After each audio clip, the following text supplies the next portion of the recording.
या कलिकाल में कितनी भागवत, कितनी रामायण, कितनी गीता, यज्ञ अनुष्ठान, सत्संग कितने हो रहे हैं।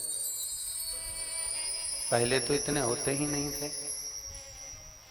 हमने कहा भाई ये भी राम नाम की दुकान है। सतयुग में दुकान अच्छी चलती थी, भगवत भजन अच्छा होता था और तुरंत परमात्मा मिल भी जाता था।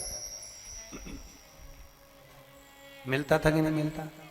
सतयुग में जितना भजन तुरंत किया और परमात्मा सम्मुख आ गए, यज्ञ किया, अनुष्ठान किया, दान करा, पुण्य करा, भगवत नाम का जाप किया और परमात्मा का साक्षीकरण हो गया।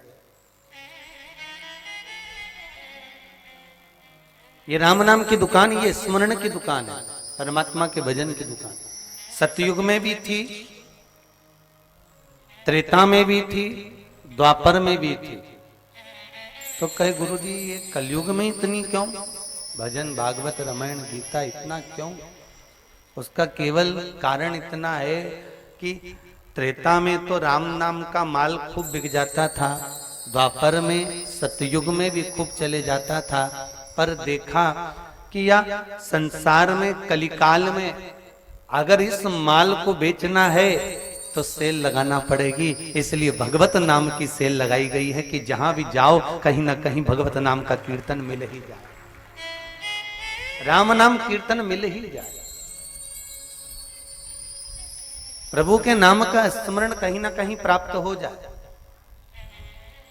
जैसे कि स्पीड ब्रेकर को देखकर गाड़ी को स्लो कर लिया जाता है कि स्पीड ब्रेकर आया है, थोड़ा गति अवरोधक आया है, गाड़ी को थोड़ा धीमा कर लिया जाए, स्लो कर लिया जाए। उसी तरह जितने भी कलिकाल में गांव गांव में, नगर नगर, शहर शहर में भागवत, रामायण, गीता, भजन, स्मरण, कीर्तन, मंदिर, देवालय, तीर्थ जितने भी होते चले जा रहे हैं, ये केवल एक स्पीड ब्रेकर के लिए हैं कि हमारी गाड़ी जो काम, लोभ, विषय, वासना, अहंकार और तृष्णा में बहुत तेज दौड़ रही है, उस गाड़ी को थोड़ा सा स्लो कर लिया जाए, थोड़ा सा कम कर लिया।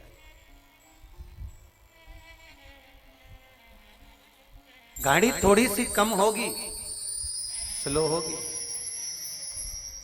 तो भजन, कीर्तन, स्मरण करने में भी सुख की अनुभूति होगी, सुख प्राप्त होगा।